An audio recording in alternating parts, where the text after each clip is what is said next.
퍼터 오브 더 해밀토니안의 성질 때문에 오프 다이아고널 엘리먼트만 있는 경우, 우리 그 경우 우리가 지난번에 도입했던 인터랙션 픽처를 이용하면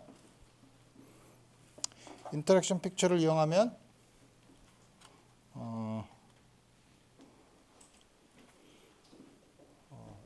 픽처에서의 그 스테이트에 대한 이퀘이션 오브 모션은 시간에 대해서 미분한 게 그 포텐셜에만 의존하도록 우리 그렇게 썼었죠. 그다음에 이제 그 인터랙션 픽처에서 그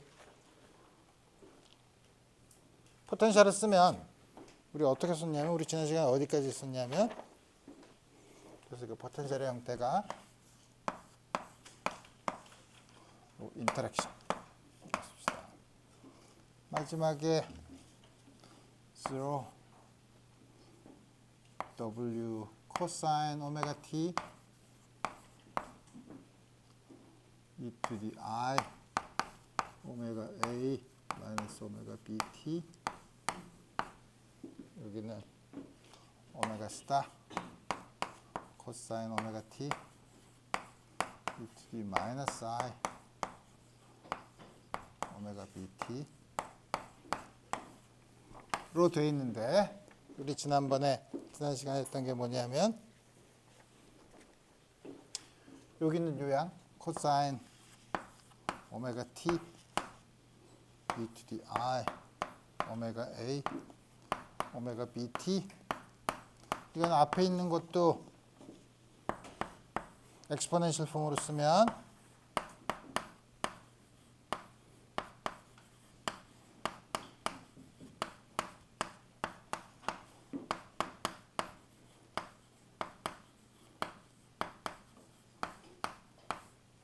다음과 같이 쓸 수 있었고, 우리 여러 가지 아규먼트에 의해서 우리 요양은 오메가 A가 오메가 B보다 더 크면 요양은 시간에 대해서 에브리지 아웃 되는 걸로 우리 다음과 같이 무시해서 쓰면, 그러니까 다르게 말하면 우리 오메가를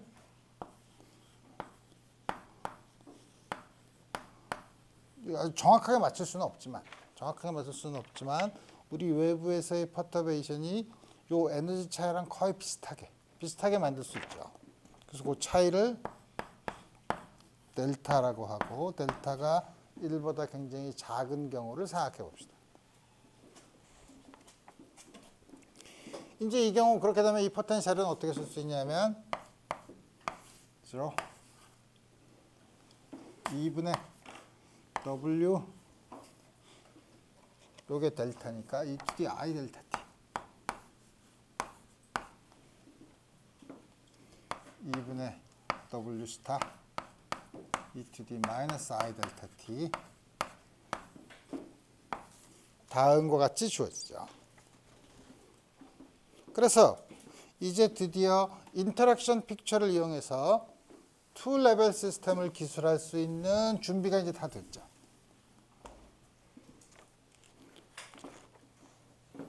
이제 우리가 아는 것처럼 인터랙션 픽처에서의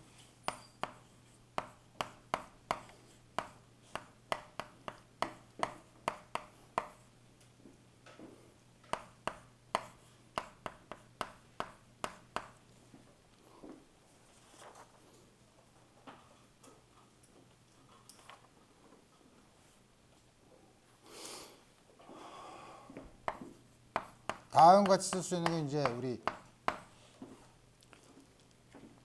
지난 시간에 우리 썼으니까, 우리 이제 이거를 이용해서 이제 이퀘이션을 보면 되는데, 이게 2x2 매트릭스로 표현되는 거니까 풋사이 IT를 2디멘셔널 컬럼 벡터로 쓰면 이걸 매트릭스 이퀘이션으로 쓸 수 있죠. 다시 말하면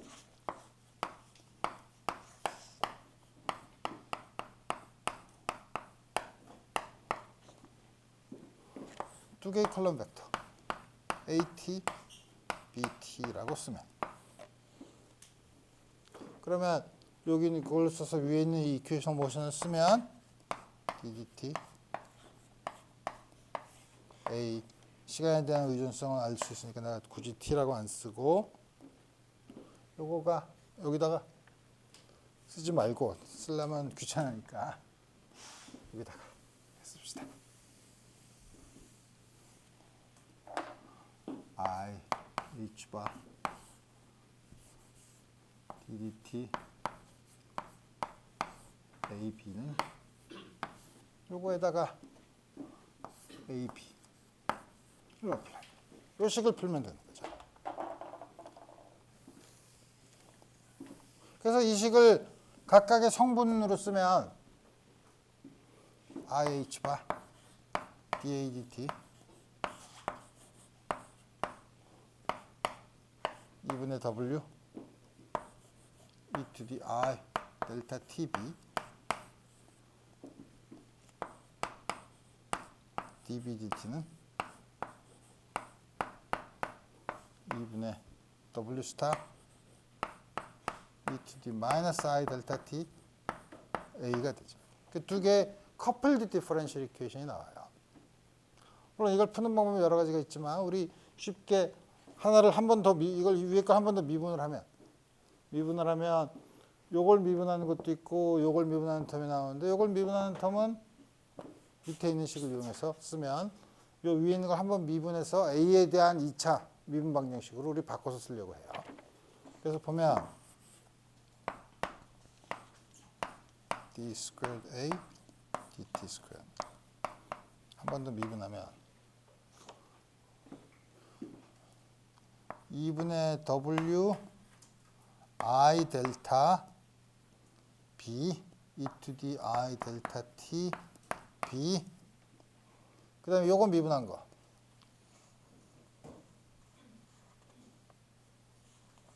어떻게 쓰냐면 2분의 W E to the I 델타 T dB dt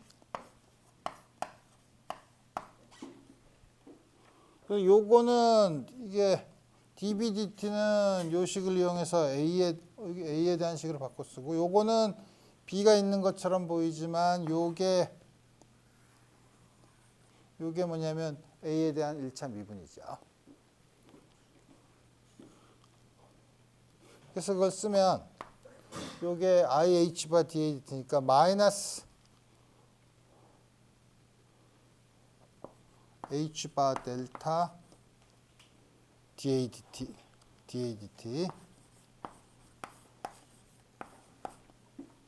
그다음에 dBdt는 이거 IH 바분의 1이 더 들어가니까 IH 바분의 1을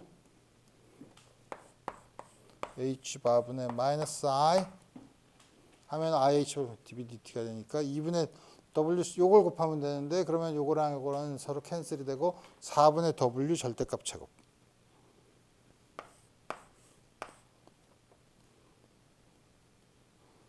W 절대값의 제곱에 A 다음과 같이 주어지죠.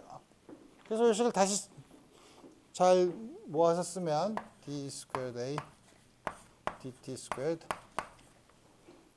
IH 바로 나누면 넘겨서 이거 플러스가 되니까 IH 바로 나누면 마이너스 I 델타 DAT 이걸 저쪽으로 넘기면 플러스 I인데 H바 플러스 4분의 4H바 스퀘어분의 W 스퀘어드 A 다음과 같은 미분 방정식을 얻게 됐죠. 이제 이거는 우리 미분 방정식인데 뭐 앞에 코에피션트가 복수수니까 좀 곤란하더라도 우리 보통 푸는 미분 방정식을 쓰면 되죠. 미분 방정식을 푸는 기본적인 게 서로 미분한 게 자기 자신이랑 비례해야 되니까 그런 거는 지수함수밖에 없으니까 다음과 같이 쓰자 이거야. 그러면 이게 어떻게 되나? A는 전부 다 없애고 마이너스 오메가 제곱인데 양변에 마이너스를 붙이면 오메가 스퀘어드 I 오메가가 나오니까 플러스 델타 오메가인데 앞에 마이너스를 붙였으니까 마이너스 델타 오메가. 그 다음에 이거는 그냥 마이너스 4h 바 스퀘어분의 w 스퀘어. 오메가에 대한 2차 방정식으로 바꿨죠. 그래서 오메가를 풀면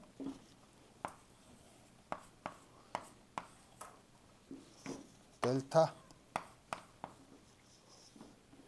스퀘어 루트 b제곱 델타 스퀘어 루트 마이너스 4에 있으니까 다음에 마이너스 플러스 w 스퀘어. 다음과 같이 주어지죠. 그래서 이거를 오메가 플러스 마이너스라고 합시다. 그러면 가장 일반적인 식은 AT의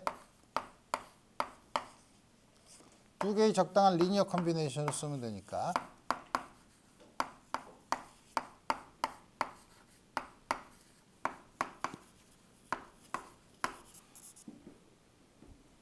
다음과 같이 쓸 수 있죠. B는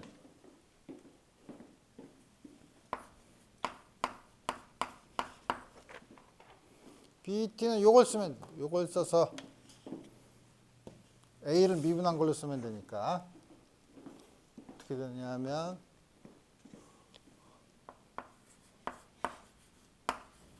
나눠주고 IH 바 dA dt 이걸 쓰면 되죠. 이걸 쓰면 2배 마이너스 I 델타 T IH 바에다가 뭘 곱하냐면 미분한 거. 위에 있는 걸 미분하면 I 오메가 플러스 A 플러스 I 오메가 마이너스 다음 같이 주어지죠.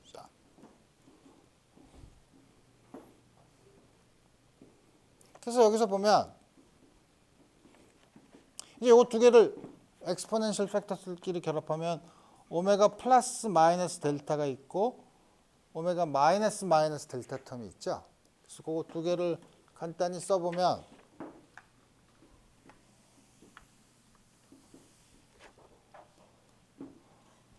오메가 플러스 마이너스 델타는 오메가 플러스에다가 오메가 아니 너무 잘못 썼는데 이게 오메가 이렇게 쓴 게 아니고 오메가 맞지? 오메가 플러스 마이너스 델타. 오메가 플러스가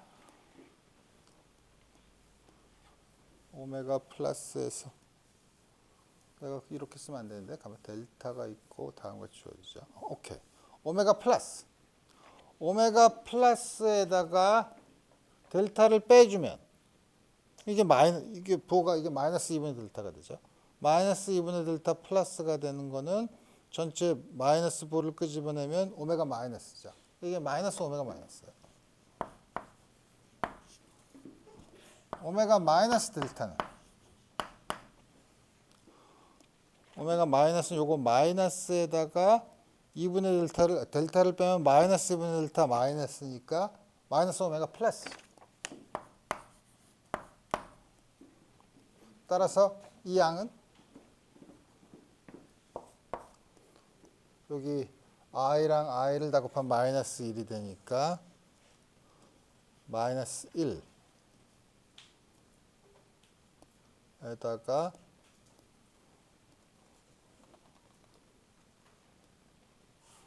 마이너스 1에다가 마이너스 1 마이너스 2배의 h바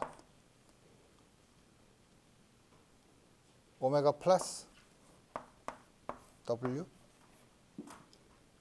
e to d 이게 오메가 플러스 마이너스 델타니까 마이너스 오메가 마이너스 t. 두 번째 거는 W e to the 마이너스 i오메가 플러스 t. 다음과 같이 주어지죠. 자, 이제 미분 방정식을 풀려면 이니셜 컨디션이 있어야 되니까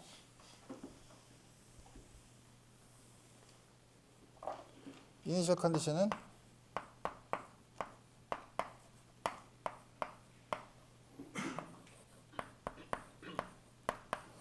지금 트랜지션을 보는 거니까 오메가 2a에서 2b로 트랜지션을 하는 거니까 처음에 a에 있는 게 1, b0. 처음에는 전부 다 이 a 상태에만 있는 걸로 우리 생각을 해보면 우리 이거를 여기다 집어넣어 보면 이제 우리 이렇게 계산했으니까 여기다 t에다 제로를 집어넣으면 a 플러스 a 마이너스가 1. 그 다음에 b에다가 0을 대입하면 다 똑같으니까 여기 뭐가 빠졌는데? a 플러스 a 마이너스 주어지죠. 오메가 플러스 a 플러스 오메가 마이너스 a 마이너스가 0이죠. 따라서 a 플러스랑 a 마이너스는 이 두 식에서 결정할 수 있죠. 예를 들면 어떻게 구할 수 있냐면 이 식을 쓰면 오메가 플러스 a 플러스 오메가 마이너스 a 마이너스가 1 마이너스 a 플러스니까 이거는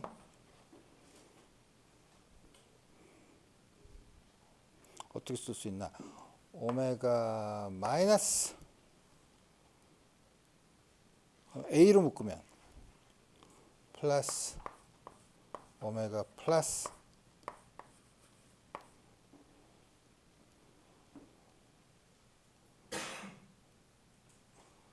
a 플러스 이게 0인 거죠. 0인 거니까 우리 다시 쓰면 a 플러스는 오메가 마이너스 부호가 바뀌니까 오메가 마이너스 마이너스 오메가 플러스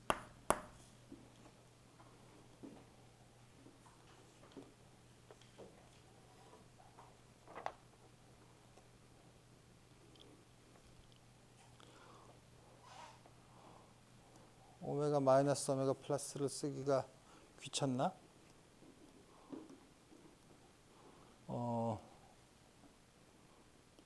요거를 자꾸 쓰기가 귀찮으니까 이걸 R이라고 하면 오메가 마이너스에서 오메가 플러스를 빼면 오메가 마이너스 플러스를 빼면 R의 2배인데 마이너스 2R이죠.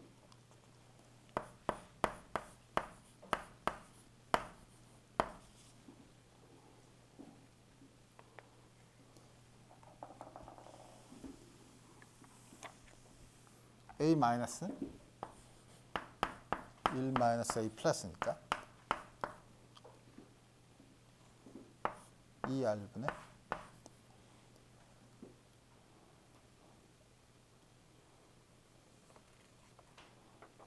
아니 이렇게 쓰지 말고 1 마이너스 a 플러스니까 요걸 쓰면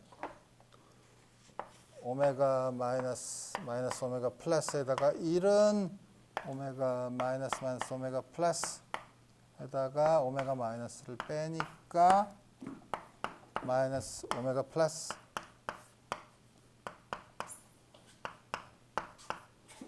이거는 2r분의 오메가 플러스 다 구했죠. 그래서 BT는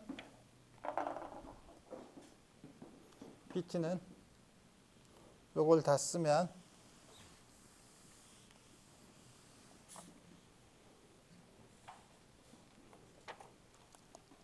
a 플러스 이것도 다 BT는 다시 쓰면 오메가 플러스 어떻게 쓸까? 마이너스 2H바 오버 W를 끄집어내면 앞에 있는 거는 오메가 플러스 A 플러스 오메가 플러스 A 플러스면은 마이너스 요거고 여기다 오메가 플러스 곱한 거고 여기는 A 마이너스 오메가 마이너스에다가 하면은 이게 마이너스네. 그래서 그러니까 어떻게 되냐면 쓰면 앞에 게 마이너스니까 플러스에 오메가 플러스 오메가 마이너스 R을 쓰면 R인가? 2R인데? 2R이니까 여기 없애고 곱하기 e to the 마이너스 오메가 t 요 뒤에 거는 부호가 반대니까 다은 것 같이 주어지죠. 물론 여기서 A는 요것도 다시 쓰면 마이너스 2R분의 오메가 마이너스 요거는 2R분의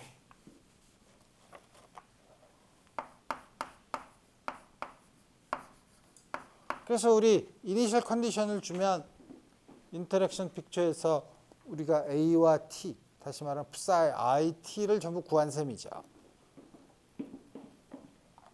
그래서 이제 모든 걸 구했으니 이젠 물리적인 질문을 해야죠. 물리적인 질문은 그럼 우리 처음에 이니셜 컨디션을 처음에 t = 0일 때 전부 다 에너지가 EA인 상태에 있는 걸로 했으니까 그러면 t만큼 지났을 때 밑으로 내려온 건 얼마나 되냐? 그러면 따져보면 되죠.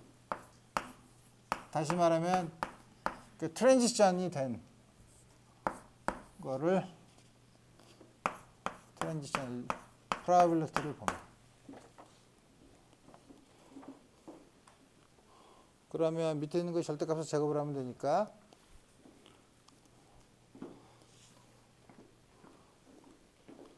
H바 스퀘어드 플러스 스퀘어드 I 스퀘어드에 W 스퀘어드 컴플렉스 컨주게이션 한 걸 제곱을 하는 거 R 제곱 됐고 그 다음에 e to the 마이너스 I 오메가 마이너스 T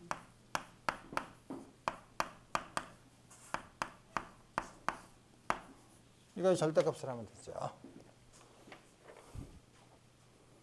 이거의 절대값은 이걸 구하기가 쉬운데 어떻게 구하냐면 e to the 마이너스 2분의 I 오메가 플러스 오메가 마이너스의 t를 끄집어내면 앞에 있는 거는 e to the 2분의 I 오메가 플러스 마이너스 오메가 마이너스의 t 이렇게 하면 더하면은 오메가 플러스는 없어지고 오메가 마이너스는 마이너스 I 오메가 t 뒤에 거는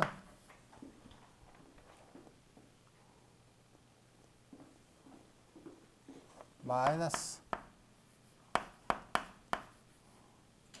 플러스 다음 같이 되죠. 이거랑 더하면 오메가 마이너스가 없어지고 마이너스 오메가 플러스 다음 같이 되니까 이 커먼 팩터를 끄집어내면 요거 절대값을 하면 요건 1이고 요거는 2배 i의 사인 스퀘어 요거죠. 이게 그러니까 4배니까 어떻게 되냐면 4h 바 스퀘어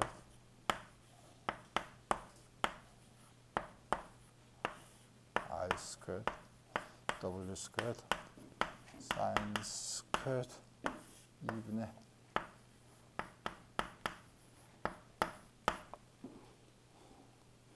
다음과 같이 주어지죠. 근데 우리 오메가 플러스 오메가 마이너스를 아니까 아까 어떻게 했더라?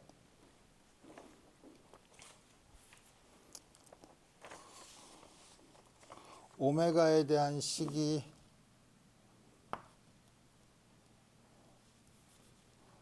오메가에 대한 식을 쓰면 오메가 플러스랑 오메가 마이너스를 곱하면 두 근의 곱이니까 아까 오메가 스퀘어 마이너스 델타 오메가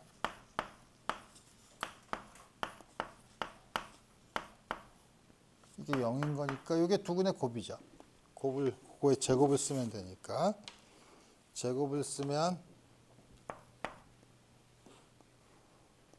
4h바의 제곱에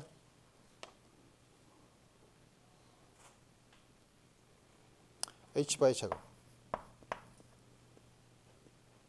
아 이게 여기가 4가 아니네. 이게 맞지? 4가 맞죠? 4가 맞고 그 다음에 오메가 플러스 곱하기 오메가 마이너스가 4h바 제곱분의 오메가 제곱의 제곱이니까 16이네. 16이니까 이거를 그냥 16으로 그냥 쓰지 뭐. 어떻게 쓰냐면 4h바 제곱에 제곱 밑에는 w의 제곱 아까 요거의 제곱이 r이 어떻게 썼냐면 4분의 델타 제곱 4h바의 제곱 제곱이고 앞에 있는 4 사인 스퀘어드 오메가 플러스에서 오메가 마이너스를 빼면 그게 2배의 r이니까 2배의 r은 스퀘어 루트 2배의 r인데 2는 r이니까 4분의 델타 제곱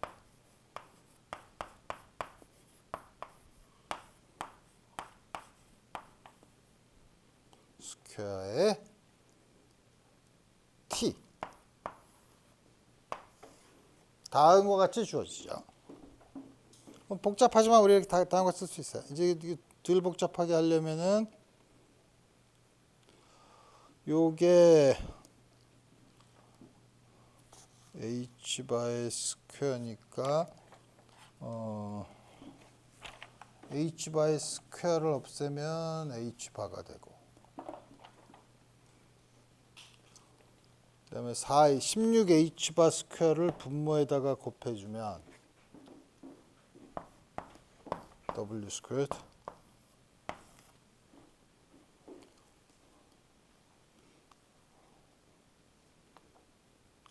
w 스퀘어도 앞에 있는 w 스퀘어가 있고 w 4승이 있으니까 스퀘어만 남고 여기다가 16h바 스퀘어를 곱해주면 16h바인가? 아니지. 그렇죠. 16h바 스퀘어를 곱해주면 그 중에 하나 4는 여기 없어지고 4h바 스퀘어만 곱해주면 w 스퀘어 h바 스퀘어 델타 스퀘어 사인 스퀘어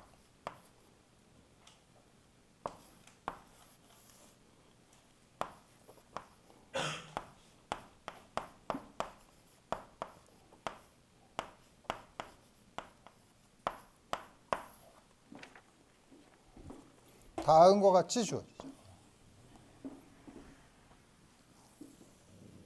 그래서 오실레이팅 펑션이에요. 내려갔다 다시 올라갔다 다음과 같은 오실레이팅 펑션이죠.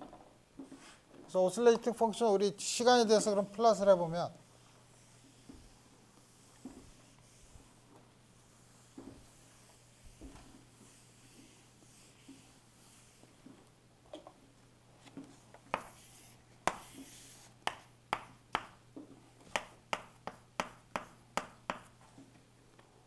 다음과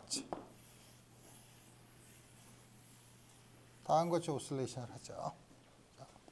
그래서 여기 전부 다 모두 다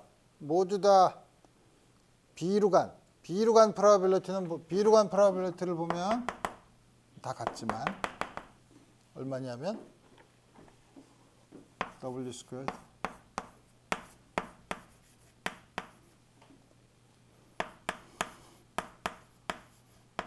다음과 같이 주어지죠.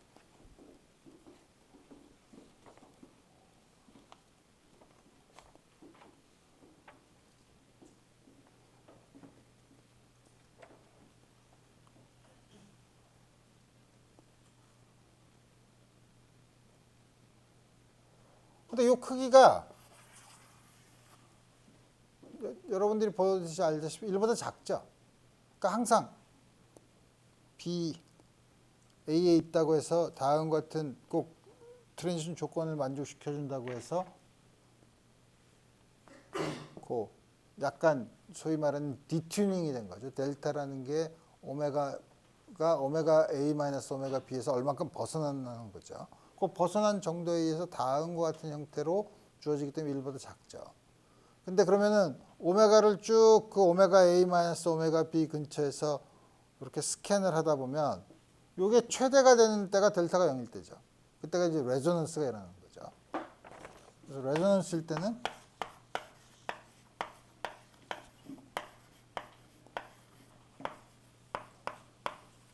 그때는 앞에 있는 게 1이 되고 다 없어지고 2H 바분의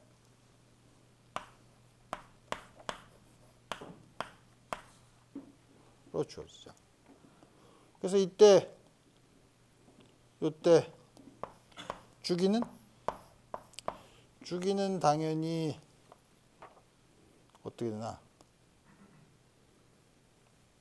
요거를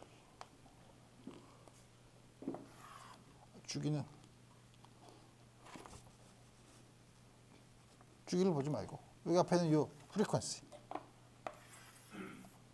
레조넌스에서의 요 프리퀀시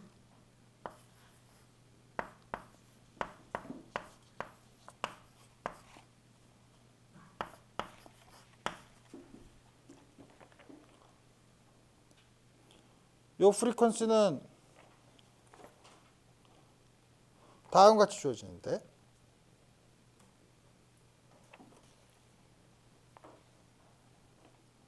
이 프리퀀시를 우리가 라비 프리퀀시라고 불러요. 그래서 우리 여러분들이 투 레벨 시스템에서 많이 나타나는 라비 프리퀀시라는 게 바로 다음과 같은 투 레벨 시스템에서 레조넌스일 때 다음과 같이 나타나는 거예요. 오케이. 자, 그러면 이 투 레벨 시스템에 대해서는 이 정도로 해서 이제 인터랙션 픽처를 써서 어떻게 우리 문제를 풀 수 있는가를 봤고, 그럼 이제 토픽이 좀 길긴 하지만 우리 이제 스캐터링을 생각해 봅시다.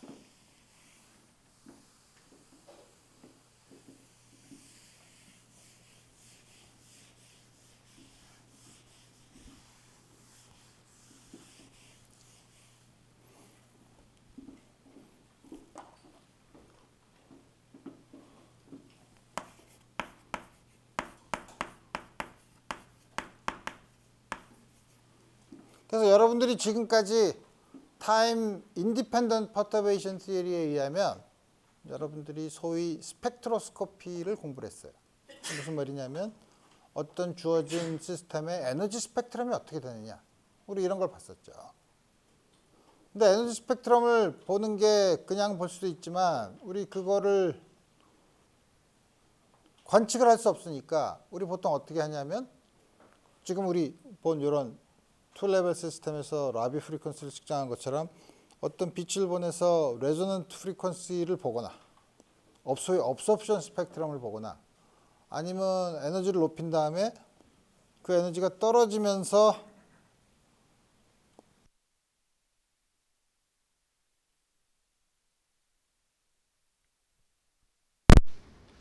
에너지 스펙트럼을 관측할 수 있죠.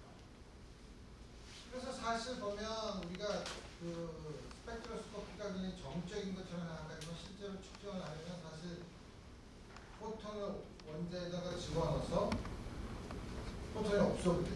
그 업소프션 크로스 섹션 같은 걸 우리가 혹은 들어갔다가 좀 있다가 시간이 지난 다음에 방출이 되면 포톤을 원자에다가 부딪혔다가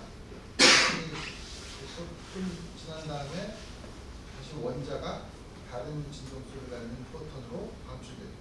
이런 스캐터링 과정을 겪습니다. 그래서 그런 것뿐만 아니라 우리가 스캐터링을 한다는 것은 뭐냐면 어떤 물체의 내부의 구조를 보고 싶은데 내부의 구조랑 그들 사이에 어떤 상호작용을 하는 그들 사이에 어떤 상호작용을 할 때는 사실 두 개를 부딪혀보는 게 제일 좋은 방법인데 두 개를 부딪히면 우리가 잘 아는 것처럼 어떤 운동량을 가지고 부딪히면 그 운동량이 충돌하면서 운동량의 변화가 생기잖아요. 그 운동량의 변화를 델타 P라고 하면 우리가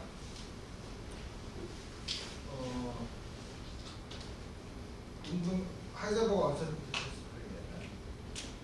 델타 P가 대략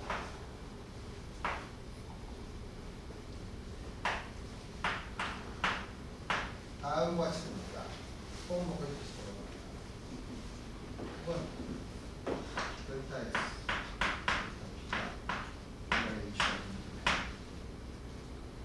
그래서 우리가 델타 P를 집어넣는 에너지를 크게 해서 크게 하면 운동량이 되고 또는 큰 각도로 튀어나왔을 때는 모멘텀 트랜스퍼 운동량의 변화가 굉장히 크니까 그 운동량의 변화가 크면 클수록 우리가 델타 X가 작은 곳의 영역을 볼 수 있죠. 그래서 우리가 그 물질에서 어떤 핵이나 뭐 원자가 어떻게 생겼나를 볼 때는 우리가 점점 더 작은 거리에 있는 구조를 볼 때는 충돌하는 입자의 에너지고 운동량을 크게 만들수록 그 안에 또 짧은 거리에 있는 구조를 알게 되죠. 또한 그 둘 사이의 어떤 상호작용 때문에 이렇게 어떤 각도로 튕겨나가느냐 이런 거를 보면 그거에서부터 둘 사이에 작용하는 상호작용의 성질을 이해할 수 있어요. 그래서 사실 제일 기본적으로 그 어떤 입자의 구조나 그들 사이의 상호작용을 보면 충돌을 시켜보는 게 제일 사실 좋은 실험 방법이죠. 그럼 쉽게 얘기하면 수박을 보려면 수박을 깨봐야지, 열어봐야지 그 하나를 알 수 있는 겁니다. 열어보려면 그냥 작은 에너지로 돌을 던지는 게 아니라 샌드를 깨지게 만듭니다. 그래서 우리 이런 충돌을 그럼 우리가 어떻게 양자역학적으로 볼 거냐 이거야. 우리가 이런 충돌 문제는 고전역학적으로 우리 많이 봤죠. 고전역학적으로는 예를 들어서 두 물체 표적이 있고 거기다가 입자를 이렇게 하면은 이 두 입자들 사이에 튕겼다가 나중에 물론 나오는 입자가 막 쪼개져서 3개, 4개 여러 개 있으면은 복잡하니까 두 개가 들어와서 두 개가 이렇게 나가는 경우를 생각할 수 있죠. 이건 물론 센트럴 매스 프레임에서 레버러토리 표적이 정제해 있는 레버러토리 프레임에서는 정제가 튕겨나가는 걸 볼 수 있죠. 근데 그럴 경우에 이제 그런 게 이제 가장 간단한 두 개의 입자가 들어와서 이미 처음 상태가 두 개의 입자이고 마지막 상태가 두 개의 입자. 거의 투 스캐터링을 보는데 우리 그때 고전역학에서는 우리가 어떻게 했냐면 우선 그 경우에 운동량이 보존이 되니까 전체 운동량이 보존이 되니까 센트럴 매스 프레임에서 그 문제를 생각하는 게 가장 간단하니까 그리고 두 입자들의 코디네이트를 센트럴 매스 코디네이트와 렐러티브 코디네이트로 바꾸면 센트럴 매스 코디네이트는 전체 해밀토니안이 만약에 우리가 센트럴 포텐셜이라고 하면 센트럴 매스의 운동 에너지 그 다음에 그 리듀스 매스로 기술되는 운동 에너지 더하기 인터랙션성으로 나타나서 그 센트럴 매스 에너지는 뭐 센트럴 매스 모멘텀이 0이 되는 좌표예요. 지금 센트럴 매스 프레임에서 보면 센트럴 매스에 대한 정보는 우리가 얻지 않아도 상대적인 그 좌표 혹은 그거에 생긴 운동량, 상대 운동 이걸 가지고서 이제 그 프레임에서 우리 본 다음에 그 사이의 상호작용이 어떻게 주어지느냐 우리 이거 그걸로 우리 봤었죠. 물론 상호작용을 볼 때 충돌을 볼 수 있지만 상호작용을 또 어떤 식으로 볼 수 있냐면 표적 입자가 있어서 두 개가 부딪힌다고 하지만 둘 사이에 상호작용이 있다고 하면 표적 입자는 입자로 생각하는 게 아니라 이 입사되는 입자가 들어올 때 주는 포텐셜을 주는 소스. 그래서 이게 그 포텐셜에서 이 물체가 들어와서 포텐셜의 영향을 받아서 물체의 운동 경로가 어떻게 주어지는가. 근데 이런 걸 보죠. 그래서 여러분들이 고전력학 때는 중력인 경우 혹은 전자기학인 경우에는 전기력인 경우 어떤 식으로 충돌이 일어나나 하는 것들을 여러분들이 살펴봤어요. 고전적인 경우에는 그렇게 했고, 그리고 양자학적인 경우에는 이걸 어떻게 다뤄야 되냐. 양자학은 스테이트를 파동함수로 써야죠. 파동함수로 써야 되는데 역시 마찬가지로 우리는 표적, 타겟 파티클이라고 하고 혹은 타겟 파티클을 나타내는 웨이브 펑션. 그걸 생각해야 돼요. 대충 우리 고전력학처럼 어떻게 되면 타겟 파티클은 고정이 아주 뭐 지량이 큰데 고정돼 있어서 포텐셜을 준 소스라고 하면 거기서 들어오는 입사되는 입자는 이제 양자극적으로 다르죠. 양자극적으로 다른다면 이건 파동함수로 써야 되죠. 이제 파동함수는 쓸 수 있는 방법이 여러 가지가 있어요. 하나는 이게 로컬라이즈된 파티클이 오니까 빔에서 나오는 파티클이 오니까 한 입자를 생각해 보면 그거에 대한 그 입자의 위치에서 샤프한 필이 있는 웨이브 패키지 들어와서 상호작용을 해서 튕겨나가는 웨이브 패키지랑 상호작용하지 않고 그냥 통과하는 웨이브 패키지 이렇게 볼 수도 있고 또 한 가지는 이제 이렇게 하면은 들어오는 입사한 입자를 로컬라이즈 웨이브 패키지로 보면 웨이브 펑션은 노멀라이즈해서 쓸 수 있죠. 또 한 가지는 그게 아니라 우리 파동은 슈퍼포지션이 가능하니까 특별한 그러니까 프리 파티클의 웨이브 펑션을 적당히 합하면 그래서 그럼 플레인 웨이브 솔루션 적당히 합하면 웨이브 패키지 만들 수 있으니까 그러면 주어진 웨이브 넘버 혹은 운동 에너지를 가지는 평면 파동이 들어와서 어떤 식으로 그 파동의 변화가 생기는가 이걸 볼 수도 있죠. 이 두 가지 경우가 다 있어요. 그래서 우리 갑자기 3차원으로 하면 좀 여러 가지 복잡한데 1차원인 경우 1차원인 경우에 우리 어떻게 했었죠? 1차원인 경우에 포텐셜이 있어요. 먼저 참 충돌이라는 걸 정해요. 충돌은 뭐냐면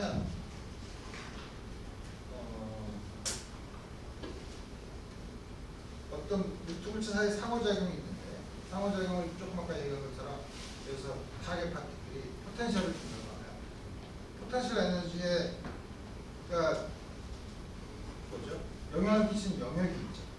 거의 상호작용의 레인지 영역이 있는데 그 영역이 유한해서 우리가 그것보다 영역 밖에 있는 상태는 포텐셜의 영향을 받지 않는 상태가 존재한다는 걸 가정해요. 그러면 우리가 소위 어심토틱 스테이트라고 합니다.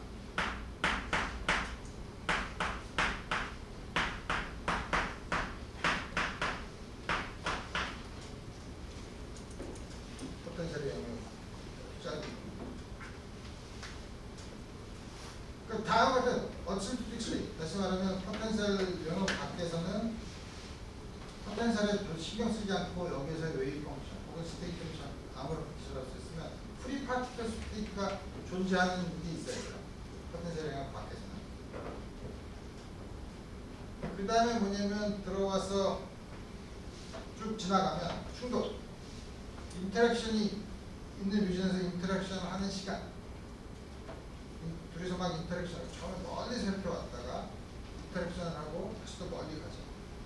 그러면 그 포텐셜이 작용하는 영역 내에서 입자가 지나가는 그 시간 그걸 우리가 충돌하는 시간이라고 상호작용하는 시간이라고 부르죠. 상호작용하는 시간이 먼 데서부터 왔을 때랑 그 포텐셜 영역에 있는 거랑 포텐셜 영역으로 빠져나가는 시간 이 시간보다 매우 짧은 경우, 그 경우가 우리가 충돌이라고 해요. 말은 복잡하게 하지만 들어와서 멀리서 들어와서 상호작용을 빨리 하고 다시 또 원대로 간다. 근데 불행하게도 여러분들이 잘 알고 있는 중력이나 전기적인 상호작용은 이와 같은 어심프토틱 스테이트를 만드는 처음 기준에 맞지 않아요. R분의 1 포텐셜.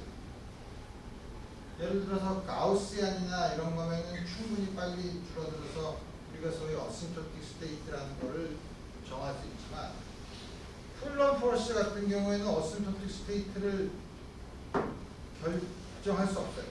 포텐셜이 R분의 1이면 R분의 1이면 R이 무한대로 그럼 0으로 가지 않냐. 그렇지만 너무 천천히 0으로 간다. 그러니까 로컬라이즈드, 다시 말해 어심프토틱 스테이트를 결정할 수 있으려면 포텐셜이 적어도 R의 에슬론이 아주 작은 양수면 다음과 같은 요 정도의 적어도 이 정도 R분의 1보다는 더 빨리 0으로 가야 사실 어심프토틱 스테이트를 결정할 수 있어요. 여러분들이 그럼 헷갈리죠. 근데 우리가 여태까지 고전력학이나 전자기학에서도 쿨럼 스캐터링이나 중력에 의한 스캐터링을 했을 때는 다 계산을 했는데요. 소위 전기적인 힘의 전하들 사이에 사용하는 거는 소위 러서포드 스캐터링이라서 러서포드 스캐터링 크로스섹션 다 계산했잖아. 어떻게 계산했죠? R분의 1을 보시니까 여기다가 다음과 같이 소위 말하는 컨버징 팩터를 집어넣죠. A가 무한대로 가면 1로 가니까 이런 포텐셜을 집어넣은 다음에 그럼 당연히 파이나이트 레인지가 A 정도 되는 어심프토틱 스테이트가 존재하는 포텐셜을 만들어 놓고 그 다음에 나온 결과를 해서 결과에서 A를 무한대로 보는 리밋이 존재한다. 존재해서 그걸 썼죠. 그래서 해피 그런 거 같은데 실제로는 그렇지 않다는 겁니다. 그렇지 않다는 게 뭐냐면 어심프토틱 스테이트를 결정할 수 없다는 거예요. R분의 1 포텐셜은 워낙 그 영역이 무한대까지 펼치기 때문에. 근데 R분의 1 포텐셜 혹은 R 스퀘어분의 1의 힘을 가지는 거는 아주 재밌게, 물론 그 경우에 계산할 수 없냐? 계산을 해보면 어심프토틱 스테이트가 존재하진 않지만 아주 무한대로 갈 때의 웨이브 펑션은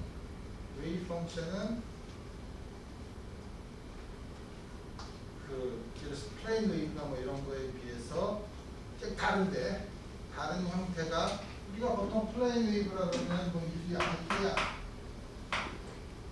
알케이다다 이렇게 되지만 여기에 적당한 상수 곱하기 로가 R로 들어요. 쿨럼 포텐셜일 경우에는 웨이브 펑션의 R이 무한대로 갈 때는 다음과 같은 형태를 주어져요. 물론 이거는 R이 무한대로 가면 다이버지 하는 양이죠. 그러면 상관없는 이것도 다음과 같이 되지만 중요한 사실은 페이스로 들어가요. 페이스로 들어오기 때문에 뭘 계산할 때는 약간의 문제가 있지만 그 실제로 정확히 쿨럼 포텐셜을 써서 계산을 한 결과가 이렇게 페이스로 들어오기 때문에 이렇게 놓은 다음에 A를 무한대로 보내도 얻는 결과랑 다행스럽게 같아지는 경우에 불과해요. 그래서 우리 사실은 엄밀하게 말하면 그게 항상 포텐셜의 레인지 결정이 되는 거고 그거에 대해서 우리 생각할 수 있다. 쿨럼 포텐셜은 그럴 수 없다고 하지만 다행스럽게 그런 걸 우리가 소위 육하화 포텐셜이라고 하죠. 육하화 포텐셜 타입에 이걸 집어넣고 특별한 극한을 취해도 잘 맞는 그런 특별한 경우라고 여러분들이 생각하고 자, 그래서 충돌을 해야 되는데 충돌을 여러분들이 갑자기 3차원으로 얘기하면 어려운데 그럼 1차원에서 보면 1차원에서 포텐셜이 있으면 그래서 포텐셜이 원점 돌지 있죠. 그러면 우리가 하는 게 뭐냐면 왼쪽에서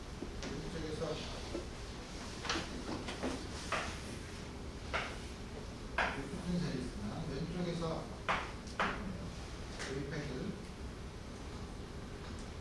웨이브 패킷이니까 모멘텀이 정확하게 결정되어 있지는 않지만 모멘텀의 expectation을 좀 결정합니다. 다음 것도 웨이브 패킷을 먼 데서 그럼 쭉 오면 이 안에서 과학적으로 보면 매질이 바뀌는 거나 상호작용하고 나오면 이런 걸 보면 파동인 경우에는 반드시 트랜스미트 되는 파동이라 리플렉트 되는 파동이 반드시 있다. 다음 것을 봐요. 또 웨이브 패킷을 볼 때 그럴 때 이제 뭐냐면 들어온 웨이브 패킷에서 들어오는 예를 들어서 입사하는 입자의 개수를 보면 입사하는 입자의 개수 중에 얼만큼의 레이쇼가 통과를 하고 얼만큼의 레이쇼가 반사되느냐 이런 걸 봅니다. 그 1차원에서 보는 소위 트랜스미션 코에피션트, 리플렉션 코에피션트가 스캐터링의 관점에서 보면 다음과 같이 볼 수 있습니다. 또 양자역학은 리니어 시리즈입니다. 이거는 뭐냐면 플레인 웨이브, 다시 말하면 프리 파티클 웨이브, 다양한 웨이브 넘버를 가지고 프리 파티클의 스테이트를 더해서 쓴 거니까 그러면 한 개의 프리 파티클 특정한 한 에너지를 가진 프리 파티클에 대한 다음 같은 성질을 이해하면 다 더하면 다음 같은 걸 얻을 수 있죠. 그래서 하는 게 뭐냐면 들어오는 게 인커밍 웨이브 x가 움직일 때 아웃고잉 웨이브 혹은 리플렉트 웨이브 다음 같은 거고 오른쪽에서는 다음과 같이 씁니다. 물론 여기에도 e 마이너스 ikx 텀이 있어야 되죠. 일반적으로 프리파티클 경우는. 하지만 우리 문제의 셋업을 왼쪽에서 입자로 들어갔다고 하면 왼쪽에서 들어오면 통과하거나 반사되는 파동이 있으니까 여기서 이쪽으로 들어가는 파동은 없죠. 그래서 다음 같은 셋업을 해놓고 우리 들어오는 이게 이제는 프리파티클 하면 노멀리제이션의 문제는 있죠. 노멀리제이션의 문제를 피하는 방법 중에 하나가 웨이브 펑션을 보지 말고 플럭스를 보자는 거예요. 이건 단위 플럭스. A 제곱에 비례하는 입자의 플럭스가 와서 B 제곱, B 절대값의 제곱으로 반사되고 C의 절대값의 제곱으로 통과하니까 우리 역시 이 경우에 트랜스미션 코에피션트랑 리플렉션 코에피션트로 이렇게 다 씁니다. 1차원에서는 이제 다음과 같이 돼요. 3차원은 좀 복잡해요. 3차원은 복잡한데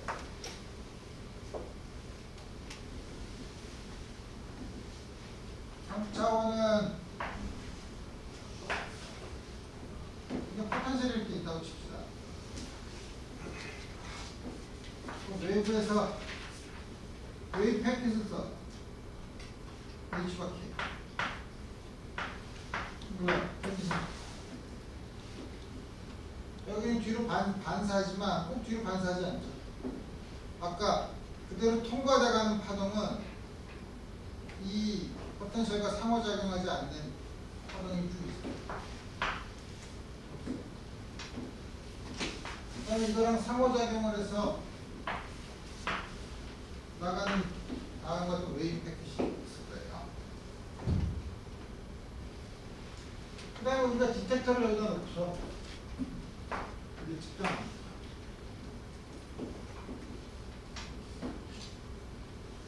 근데 3차원은 1차원에서는 요 웨이브 패킷 때 이 웨이브 패킷의 에브리지 모멘텀만 계산하면 되지만 3차원일 때는 조금 달라요. 1차원에서는 정면 충돌만 가능하죠. 근데 3차원은 비껴서 맞을 수 있죠. 소위 임팩트 파라미터가 있을 수 있어요. 웨이브 패킷이 여기 요거랑 충돌해서 나갈 수가 있어요. 소위 말하는 요 임팩트 파라미터에 대해서도 의존할 거라 얘기합니다. 그 다음에 계산을 해보면 아까 말한 슈퍼포지션 프린시플에 기반한 것처럼 계산해보면 포텐셜의 이 스캐터 그 다음에 스캐터링 크로스 섹션이라는 게 뭐냐면 그 디텍터에 그러면 몇 개나 들어오느냐 하는 거예요. 입자가 위에 사이즈가 있으니까 솔리드 앵글에 입자가 몇 개나 들어오는가를 측정을 하는 거예요. 측정을 하는데 보니까 이 들어올 때 요 나와 측정하는 입자의 개수는 또 포텐셜의 특성이나 임팩트 파라미터에는 의존을 하지만 임팩트 파라미터랑 에브리지 모멘텀이 결정이 되면 웨이브 패킷의 모양에는 의존하지 않아요. 웨이브 패킷, 여기 나오는 입자의 개수는 웨이브 패킷의 모양에 의존하지만 여기 나오는 측정되는 입자의 개수를 들어오는 입자의 개수로 나눠주면 단위 입자당 측정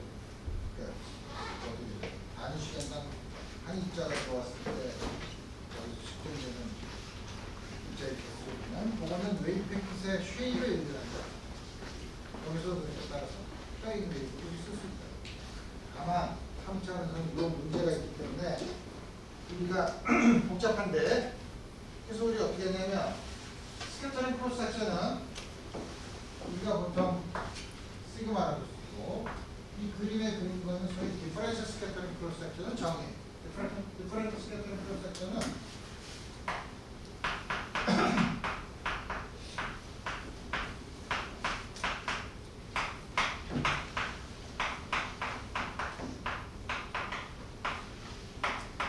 그냥 이렇게 글도 길고 이게 도대체 뭘 뜻하느냐는 게 의미가 굉장히 어려울지 몰라도 그러면 물리적으로는 간단하게 줍니다. 여기 들어오는 입자의 개수 솔리드 앵글입니다.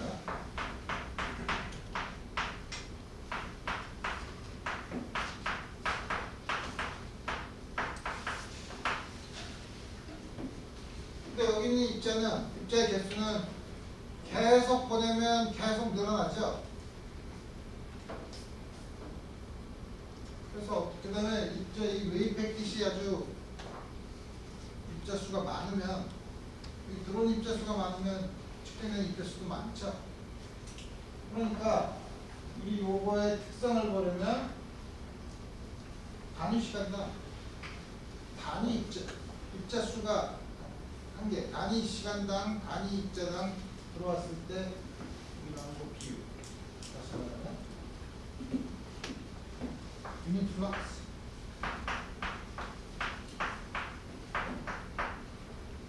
단위 시간 다음과 같이 정합니다. 그러니까 우리가 예를 들어서 입자를 단위 시간당 입자를 그러니까 단위 면적과 한 개씩 이렇게 보내면 그때 여기서 측정되는 입자의 개수를 들어온 입자 중에 몇 개가 들어가느냐 하는 얘기죠. 그래서 보면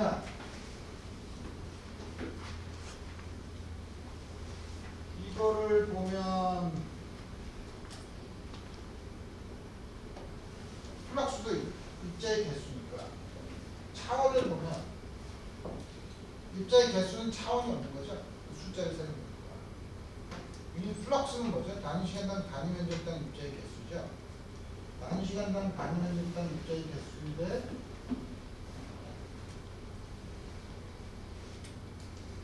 거기다가 단위 시간을 곱해요. 단위 시간당 단위 면적당 입자의 개수인데 거기서 단위 시간을 곱한 거니까 단위 면적당 개수죠. 이게 차원을 보면 단위 면적당이니까 여기에 단위 면적의 역수가 있으니까 다 합하면 다른 거 차원했고 면적으로는 디퍼런셜 크로스 섹션은 면적 이렇게 정의하면 디퍼런셜 크로스 섹션의 물리적인 차원은 면적에 해당합니다. 면적에 해당되지만 물리적으로는 뭔지 알죠? 단위 시간당 단위 플럭스당 입자를 쭉 보내서 특정한 솔리드형들의 입자의 개수를 측정한 다음에 그 입자의 개수를 들어오는 거에 단위 플럭스, 단위 시간당 단위 플럭스로 나눠주면 됩니다. 이게 디퍼런셜 크로스 섹션의 물리적인 정의예요. 그러니까 이걸 들으면 우리 이제 intuitively 직관적으로 이거는 우리 잘 이해할 수 있는데 우리 직관적으로 잘 이해할 수 있는 거의 문제는 이거를 이제 양자역학을 써서 수식화를 해요. 어떻게 수식화하느냐 이게 스캐터링 프로블럼의 양자역학에서 중요한 이슈입니다. 그래서 보면 뭐부터 볼까? 내가 이거 정리를 했는데 그거 하다 보니까 내가 지난 학기에 3차원에서 프리 파티클에 대한 거를 얘기했었고 3차원에서의 프리 파티클의 솔루션이 왜 스페리컬 베셀 펑션이랑 레이만 펑션 솔루션이 있다는 거는 얘기했었고 그리고 또 하나는 우리가 뭐냐면 만약에 다음과 같은 포텐셜이 내가 그린 것처럼 지저분하게 생긴 게 아니라 센트럴 포텐셜이라고 합니다. 뭐 센트럴 사실 그렇지 않아도 되지만 사실 되고 그렇지 않아도 되지만 포텐셜이 이렇게 있을 때 지금 포텐셜이랑 상관이 없네요. 포텐셜이랑 상관이 없네요. 다음 같은 경우 3차원 다시 얘기하면 3차원의 스펙트럼에 따르고 우리가 보내는 플럭스를 웨이브 패킷으로 할 수 있지만 우리 슈퍼포지션에 의하면 프리 파티 다시 말하면 플레인 평면파를 이렇게 보내서 볼 수 있다고 했었죠. 근데 평면파는 프리 파티클인 경우에 모멘텀의 아이덴티티죠. 프리 파티클을 이걸 원점을 중심으로 하면 포텐셜이 없을 경우에 어리센스 어심플티 스테이지를 결정할 때 포텐셜이 없으면 이거는 프리 파티 모멘텀의 리니어 모멘텀의 아이덴 스테이트를 볼 수 있지만 이걸 중심으로 스페리컬 시미트리가 있죠. 그러니까 각운동량의 아이덴 스테이트를 쓸 수 있어요. 각운동량의 아이덴 스테이트는 컴플리셋을 입죠. 플레인 웨이브의 셋도 컴플리셋을 입죠. 그러면 플레인 웨이브를 가분동량의 아이덴 스테이트로 전개할 수 있다.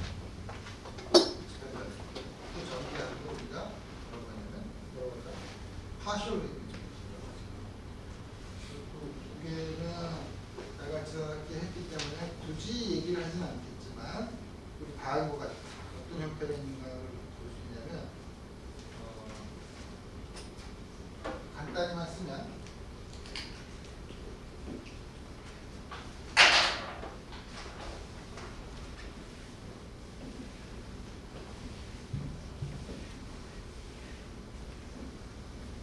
파티클의 솔루션 좀 쓸까? 그냥 간단히 한다 그러면 여러분들이 너무 헷갈리니까 프리 파티클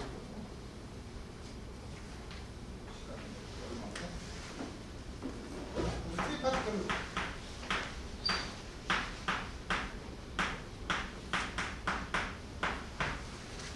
이걸 왜 그렇게 보느냐를 좀 생각하면 돼요. 왜 그렇게 보냐면 우리가 지금 관심 있는 건 어심프토틱 스테이트를 보시면 돼요. 어심프토틱 스테이트라는 경우에는 우리가 아까 말한 것처럼 포텐셜이 아주 영역이 짧아서 완전히 멀리 떨어지고 있으면 프리 파티클 스테이트를 볼 수 있다는 건데 프리 파티클 스테이트로 가는데 만약에 들어오는 인커밍 파티클의 에너지가 굉장히 세면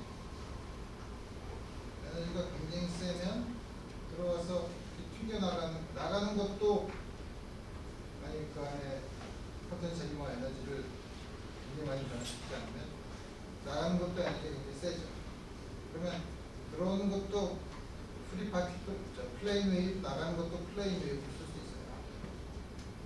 에너지가 낮으면 에너지가 작은 입자가 들어오면 포텐셜의 효과로 입자의 운동이 나가는 게 반드시 프리 파티클이지만 굉장히 에너지가 그 안에서 예를 들면 포텐셜이 그 안에서 에너지를 흡수하고 나머지 에너지를 보낸다든지 뭐 이런 여러 가지 다른 변화가 있을 수 있죠. 그래서 에너지가 낮을 때는 프리 파티클 스테이트를 쓰는 게 이렇게 아주 에너지가 높은 프리 파티클 스테이트를 쓰는 게 별로 좋은 게 아니에요. 왜냐하면 나가는 상태가 프리 파티클인지 아닌지 잘 몰라요. 그럴 때는 가운동량 상태를 쓰는 게 좋아요. 왜냐하면 포텐셜이 이렇게 있으면 이렇게 임팩트 파라미터가 있고 이렇게 온다고 하면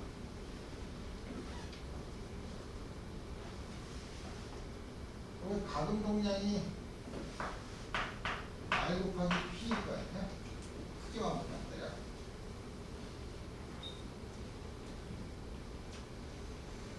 그러면 이거는 작으면 그 다음에 R이 여기서부터 요 포텐셜의 영역 여기를 바깥으로 지나가면은 거의 영향을 받지 않죠. 그래서 에너지가 작으면 임팩트 파라미터가 작은 거 작은 게 이렇게 들어와야지 이렇게 가는 건 거의 영향을 안 받아요. 이렇게 온다는 건 뭐죠? 가근동량이 작은 거죠. 그러니까 로우 에너지 스캐터링에서는 가근동량이 작은 거 L이 0나 1 이런 게 가장 많은 컨트리뷰션을 해요. L이 굉장히 큰 이런 거는 거의 컨트리뷰트하지 않기 때문에 이런 경우에는 들어오는 입자를 가근동량의 아이겐 스테이트로 쓰고 프리 파티클을 가근동량의 아이겐 스테이트로 쓰면 무한히 많은 앵글 모멘텀 스테이트로 쓰지만 그 중에 첫 몇 개만 골라서 스캐터링을 계산하면 아주 잘 맞는 옵티미이션이 될 수 있어요. 그래서 우리가 앞으로 보는 스캐터링은 아주 낮은 에너지 상태 거기서는 앵귤러 모멘텀의 아이겐 스테이트를 쓰는 게 편리하고 왜냐하면 앵귤러 처음 낮은 몇 개의 컨트리뷰션을 생각하면 되고 에너지가 클 때는 들어오는 거랑 나가는 게 전부 다 프리 파티클러 아주 에너지틱하니까 플레인 웨이브 이 경우를 우리가 소위 본 어프로크시메이션이라고 해요. 그 두 가지 경우가 나와요. 에너지가 아주 낮은 스캐터링 그 다음에 에너지가 아주 높은 스캐터링 이렇게 두 개를 나눠서 볼 텐데 우선 에너지가 아주 낮은 스캐터링 이거를 보이면 그런 프리 파티클 스테이트를 가근동량의 아이겐 스테이트를 쓰고 싶은 거예요. 우리 시간이 얼마 안 남았으니까 우리 다음 시간에는 프리 파티클인 경우에 어심프토틱 스테이트를 넣고 그러면 포텐셜이 있을 때는 그 상태가 포텐셜에 의해서 어떤 식으로